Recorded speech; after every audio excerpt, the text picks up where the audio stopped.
266페이지에 있습니다.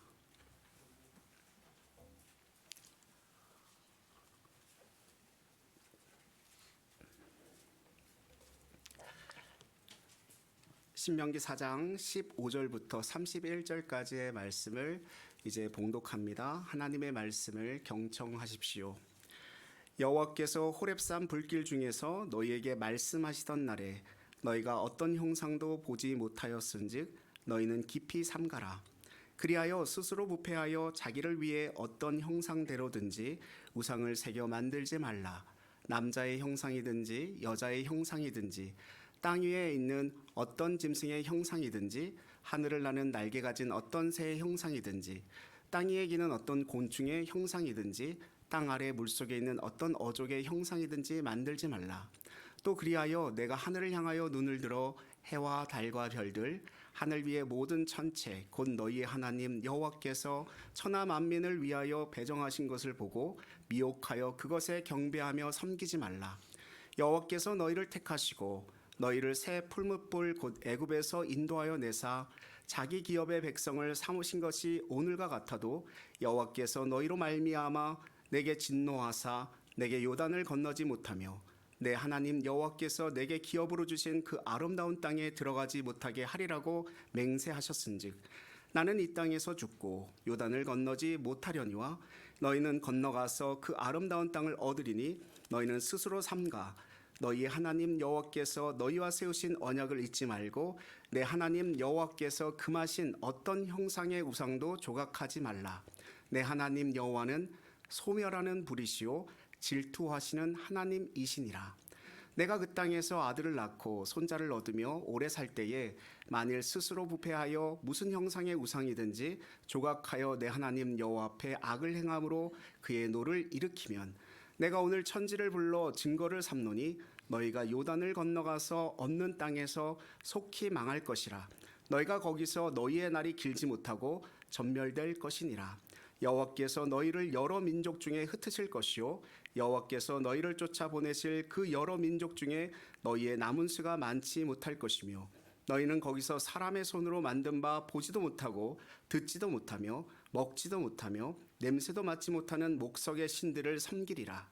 그러나 내가 거기서 내 하나님 여호와를 찾게 되리니 만일 마음을 다하고 뜻을 다하여 그를 찾으면 만나리라.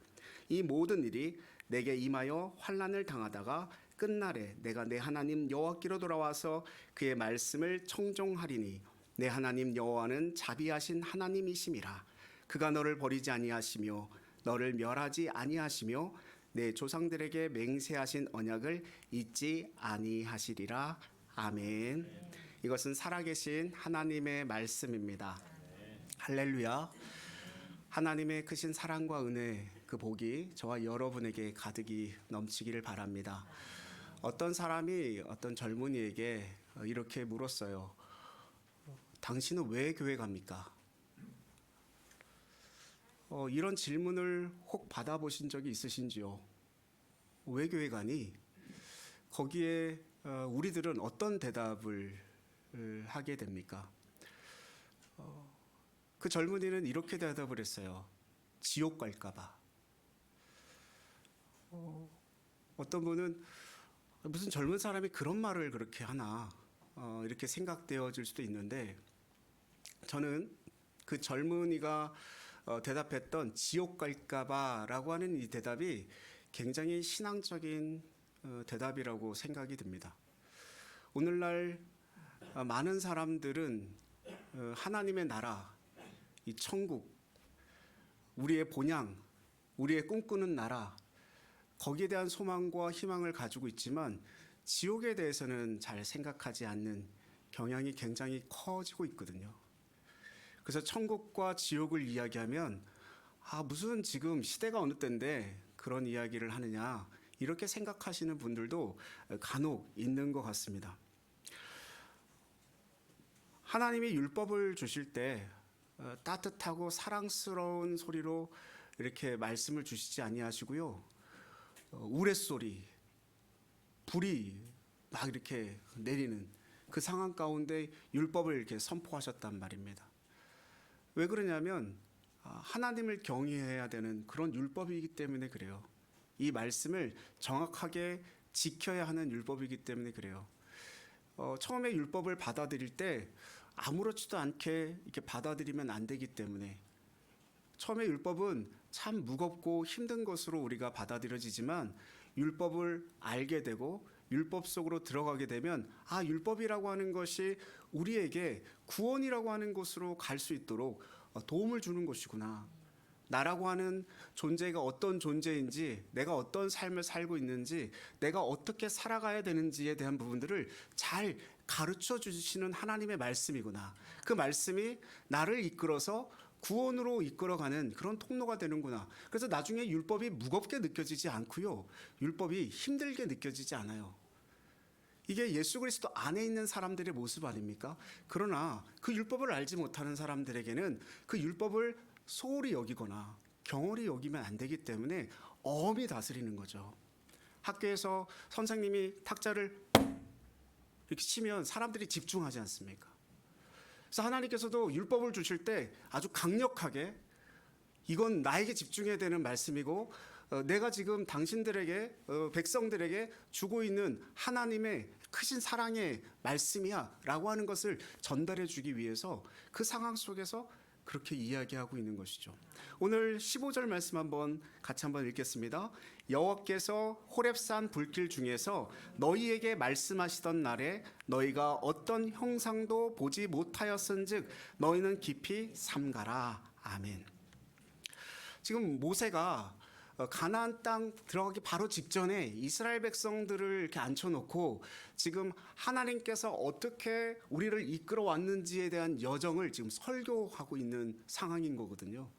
하나님께서 지금 이스라엘 백성들에게 율법을 주셨을 때를 상기하면서 지금 말씀하고 있는 것이 깊이 삼가라 이렇게 얘기합니다. 근데 이것을 바르게 좀 해석하려면 정확하게 해석하려면 이렇게 좀 덧붙여야 되는데 너희는 너희 영혼을 삼가라.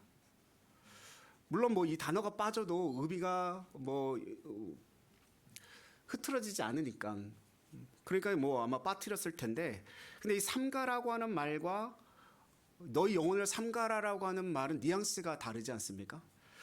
그렉이라고 하는 구약 신학자는 이거를 주의하면서 이렇게 의역해서 풀어놓았어요. 너희는 너희 욕심을 삼가라. 지금 이스라엘 백성들에게 하나님께서 모세를 통해 주시는 말씀은 너희는 너희 욕심, 너희 안에 있는 그 욕심을 깊이 삼가라. 근데 그 앞에 뭐가 붙어 있고 그 말 끝에 이 말이 붙어 있는 거예요. 하나님은 보이지 않는 분이시니. 지금 그걸 얘기하고 있어요. 너희가 하나님의 형상을 보지 못하였기 때문에 너희 안에 있는 너희의 욕망을 너희의 욕심을 깊이 삼가라. 이렇게 말씀하고 있단 말이에요. 16절도 한번 보십시오. 같이 한번 읽겠습니다. 16절입니다. 그리하여 스스로 부패하여 자기를 위해 어떤 형상대로든지 우상을 새겨 만들지 말라. 남자의 형상이든지 여자의 형상이든지. 아멘. 즉 모세가 지금 이렇게 말하는 배경이 있어요. 그게 무엇이냐면 모세가 시내산에서 하나님의 율법을 받기 위해 올라갔을 때 그 밑에 있던 아론과 이스라엘 백성들은 뭘 만들었습니까? 금송아지를 만들었어요. 금송아지를 만들 때 잘 생각해보고 성경을 잘 읽어보면 금송아지를 뭘로 만든 거예요? 하나님으로 만들었어요. 그들은 결코 우상으로 만들지 않았어요. 금송아지를 만들면서 뭐라고 이야기하면서 만들었습니까? 애굽에서 우리를 인도해낸 여호와. 그게 뭐예요? 금송아지였단 말이에요. 그들은 결코 그걸 우상이라고 생각하지 않았어요. 근데 그걸 만들어 놓고 절하고 춤추고 하다 보니 우상이 된 겁니다. 그래서 하나님은 너희가 받을 때 아무 형상도 보지 못하였기 때문에 하나님을 알지 못하기 때문에 하나님을 만들 수 있어요, 없어요? 못 만들어요. 근데 우리는 어떻게든 하나님을 만들어서 보이는 하나님을 섬기려고 하는 그 인간의 욕망, 욕심이 있단 말이에요. 지금 그걸 삼가라. 그렇게 지금 말씀하고 있는 것입니다. 근데 더 주목해야 될 단어가 있어요. 16절에 스스로 부패하여 누구를 위하여? 자기를 위하여. 모든 우상은요, 다 자기를 위하여 만드는 겁니다. 모든 우상의 생성 과정이 그래요. 우리는 어떤 조각을 만들어서라도 하나님을 대신하는 행동을 하게끔 되어 있어요. 이게 인간의 어떤 죄성인데, 그래서 우리의 어떤 삶에서 뭐든지 익숙해지다 보면요, 형식주의로 흐르기 참 쉽고요, 그 형식이 우상이 되어집니다. 우상이 뭐예요? 간단하게 말하면 우상이 뭡니까? 우리의 삶 속에 우상이 뭘까요? 무엇이든지 간에 하나님을 대체하고 대신하는 건 다 우상입니다. 저와 여러분 안에 하나님이 아닌 다른 것을 섬기고 사랑하고 더 좋아하는 것, 그거 다 우상이에요. 심지어 그게 내 사랑하는 가족일지라도, 내 자녀일지라도 하나님보다 우선일 수 없습니다. 하나님이 명하시고 우리가 복종하는 것이 아니라 그들 스스로 주관하고 조종할 수 있는 신을 지금 원하고 있는 거예요. 내가 마음대로 주물릴 수 있는, 내가 마음대로 조정할 수 있는. 그래서 내가 기도하고 내가 바라고 내가 선택하는 건 다 이루어지고 다 성취되기를, 그런 신을 지금 원하고 있는 거죠. 우리는 안 그럴까요? 우리의 기도, 우리의 바램, 우리의 소망, 내가 기도하는 것이 이루어지지 않으면 하나님은 내 하나님이 아닌 거예요.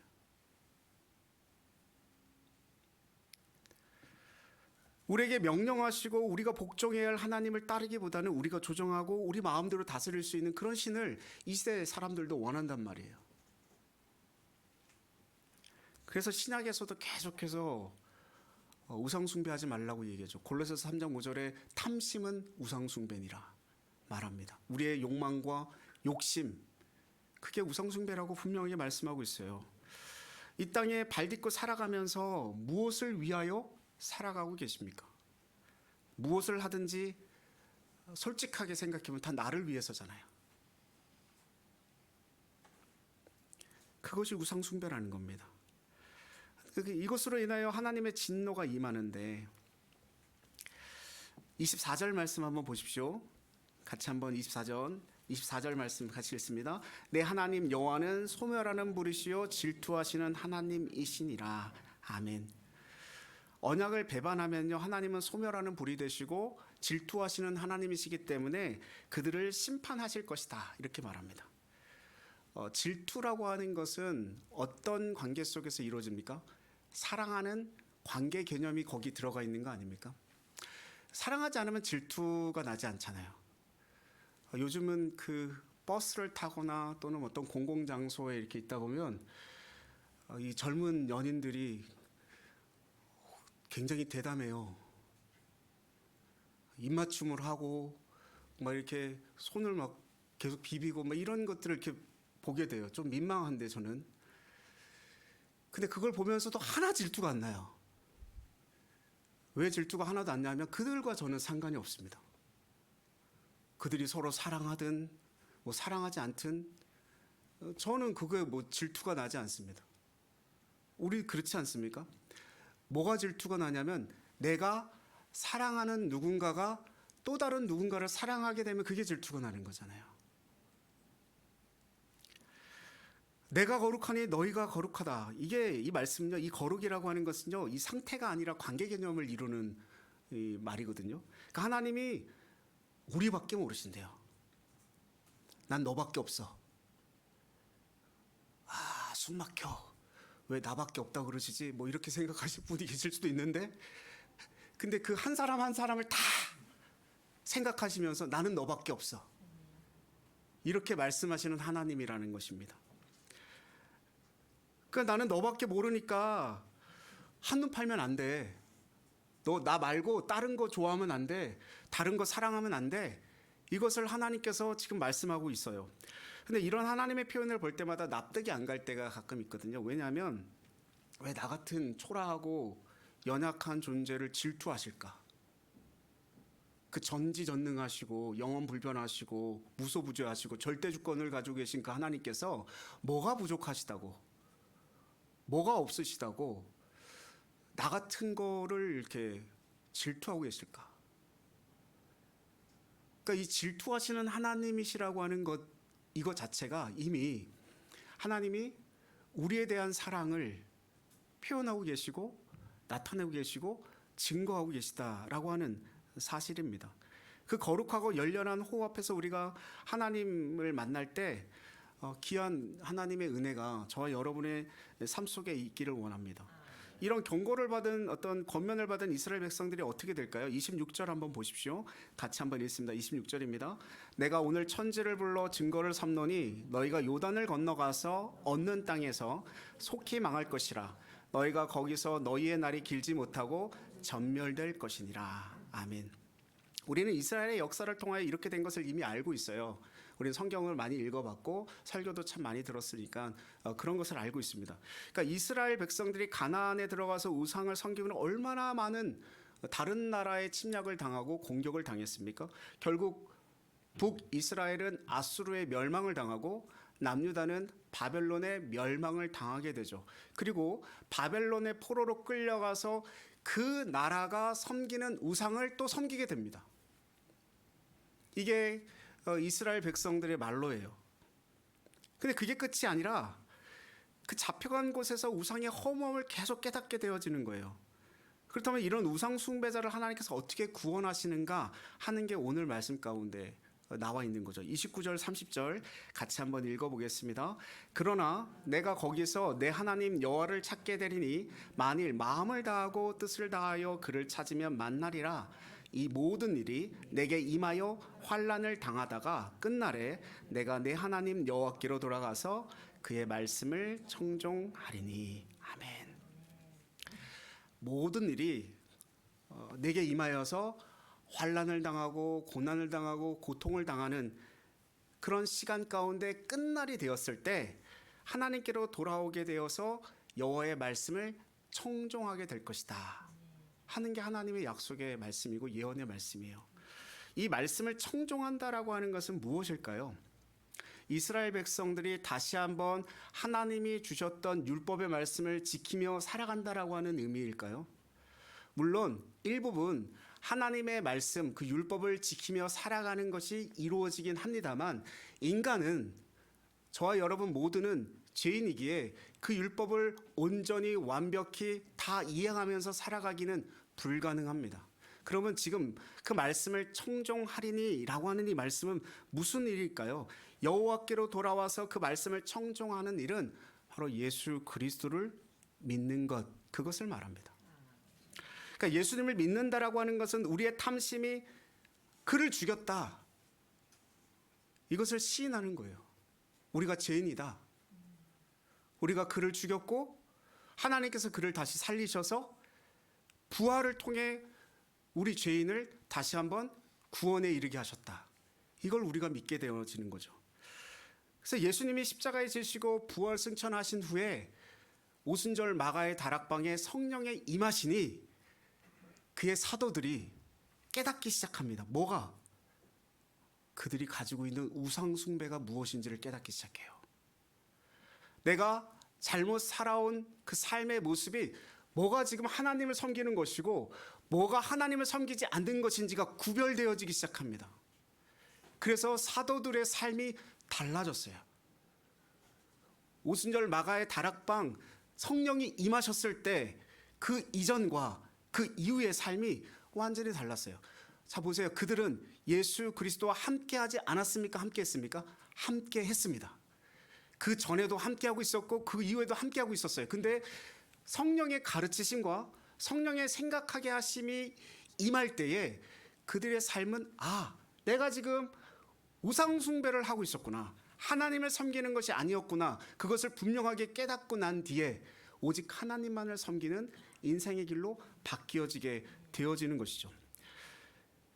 그래서 십자가라고 하는 것은요, 우상 숭배자들에게 가장 미련하고 어리석은 것이 되어집니다. 오늘도 자기를 위하여 살아가는 자들에게는 예수 그리스도의 비밀이 감추어져 있습니다.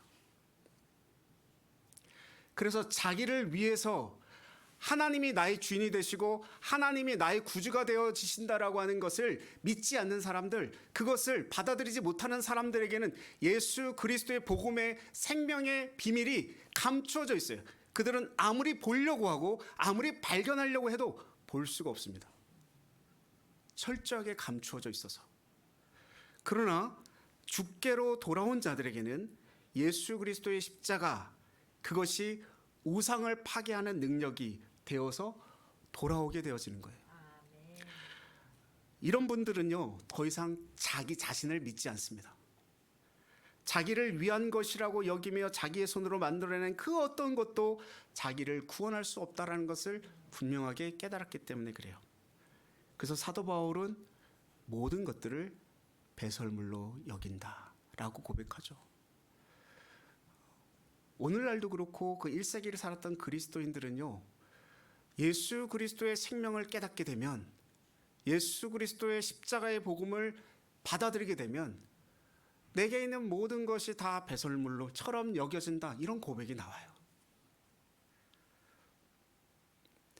여러분, 그동안 무엇을 목숨처럼 사랑해 오셨습니까? 저와 여러분이 난 정말 이거 없이는 못 살 것 같아.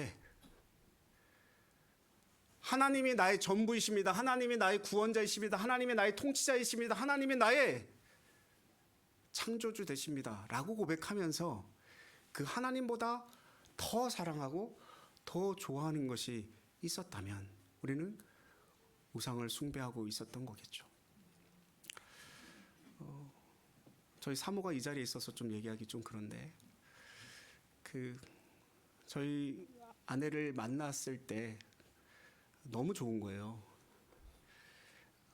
그런데 어느 날 이렇게 핸드폰에 제 이름을 이렇게 저장해 놓은 것을 보니까 넘버 3 이렇게 저장이 되어 있는 거예요. 그때 영화 넘버 3도 있었어요. 그래서 내가 그런 위치인가 이렇게 생각을 했단 말이에요. 그래서 궁금해가지고 물어봤어요. 내가 왜 넘버 3냐고. 그랬더니 설명해 주는 거죠. 넘버 1은 하나님이시다. 넘버 2는 부모님이시다. 그리고 넘버 3가 당신이다.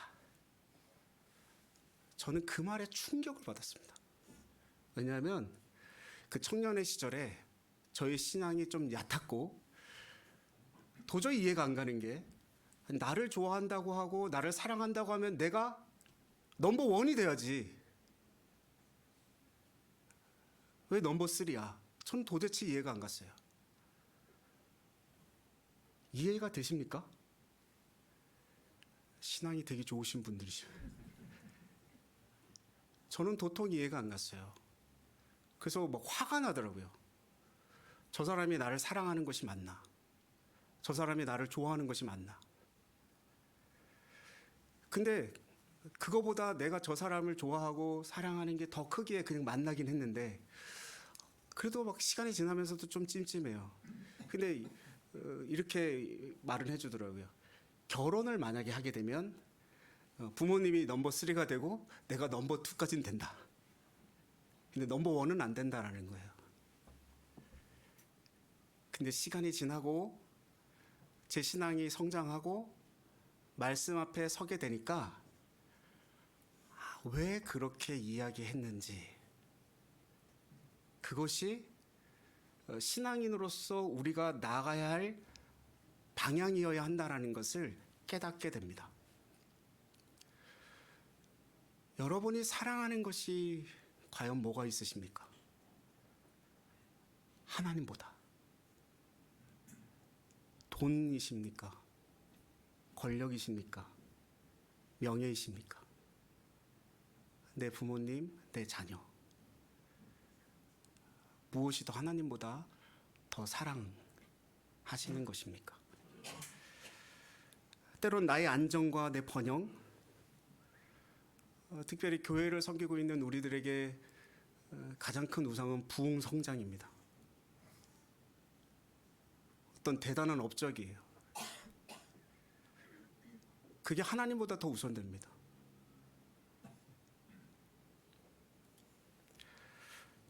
어, 30절 31절 다시 한번 읽어보겠습니다. 같이 읽습니다. 이 모든 일이 내게 임하여 환난을 당하다가 끝날에 내가 내 하나님 여호와께로 돌아와서 그의 말씀을 청종하리니 내 하나님 여호와는 자비하신 하나님이심이라. 그가 너를 버리지 아니하시며 너를 멸하지 아니하시며 내 조상들에게 맹세하신 언약을 잊지 아니하시리라. 아멘. 환난을 당하다가 끝날에 여호와께로 돌아와 말씀을 청종하게 되는데, 이렇게 되는 것은 이스라엘 백성들이 하나님의 약속을 잘 지켰고 율법을 잘 지켰고 내 믿음이 좋아서 하나님께서 그들에게 그렇게 행한 것이 아니고, 하나님께서 그 언약을 잊지 않으셨기에 그 이스라엘 백성들을 자비를 베풀고 공유를 베풀고 불쌍히 여기셨기에 지금 이렇게 이루셨다라고 말씀하고 있는 거예요. 그리고 예언대로 예수 그리스도를 통하여 구원의 완성을 이루어 가신 것이죠. 그러므로 예수 그리스도 앞에서 자기를 부인할 수밖에 없고 그의 말씀을 청종할 수밖에 없는 사람들이, 제가 초반에 말씀드렸던 율법을 내가 지켜야지, 율법대로 행해야지, 율법이 내가 모든 것을 이루어갈 수 있는 가장 큰 거야라고 생각하는 것으로 이루어지는 것이 아니고, 예수 그리스도를 믿음으로 말미암아 내 안에 예수 그리스도가 들어와 계셔서 율법이 그냥 이루어지는 거예요. 그게 믿는 사람입니다. 자기를 부인하고 자기 십자가를 지는 것. 프란시스 셰퍼라고 하는 기독교 사상가가 쓴 그러면 어떻게 살 것인가 라고 하는 책이 있는데, 그 책에 그리스도인들이 가져야 할 세 가지 표지를 이야기해요. 그 첫 번째가 무엇이냐면 요한일서 4장 12절 말씀에 보면 이렇게 말씀하거든요. 같이 한번 읽어볼까요? 어느 때나 하나님을 본 사람이 없으되 만일 우리가 서로 사랑하면 하나님이 우리 안에 거하시고 그의 사랑이 우리 안에 온전히 이루어지느니라. 아멘. 하나님을 형상을 본 사람이 없다고 이야기해요. 즉, 저 사람은 교회를 다니는데 저 사람은 예수 그리스도를 믿는다라고 고백을 하는데 저 사람이 예수 그리스도를 믿는지 하나님이 저 안에 있는지 없는지 알 길이 없다라는 거죠. 어떻게 알 수 있을까요? 알 수 있는 방법이 한 가지가 있대요. 한 가지. 그게 뭐냐면 그 사람 안에 생명 사랑의 마음이 있는가, 영원 사랑의 마음이 있는가, 그걸 말합니다. 그러니까 교회에서 일을 하거나 생각하고 판단하고 어떤 행동을 할 때 정말 이게 생명 사랑에 기초한 판단인가, 이게 아주 굵은 행동 가치의 기준이 되어진다라는 거예요. 이게 첫 번째 그리스도의 표시입니다. 두 번째는 이거예요. 성령의 주권 아래 그분의 통제 속에 있는가. 요한복음 14장 26절에 이렇게 말씀합니다. 제가 읽겠습니다. 보혜사 곧 아버지께서 내 이름으로 보내실 성령, 그가 너희에게 모든 것을 가르치고 내가 너희에게 말한 모든 것을 생각나게 하리라. 생각나게 하리라. 아멘. 대한민국의 그 영토가 이렇게 주어진 것이 대한민국이지 않습니까? 땅덩어리. 근데 어디까지가 대한민국의 그 영역일까요? 각 나라의 대사관들도 우리나라지 않습니까? 그 세종로의 미국 대사관 우리 함부로 못 들어갑니다. 허락해줘야 들어갈 수 있어요. 왜 그렇습니까? 미국 대통령의 영이 지배하는 공간이에요. 그 공간이.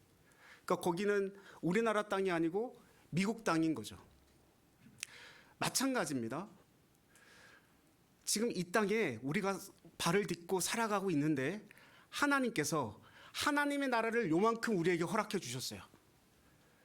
그럼 이 집은 지금 이 땅에 사는 땅이에요? 하나님의 땅이에요? 하나님의 땅이에요. 저와 여러분은 그리스도인의 대사로서 살아가는 거예요.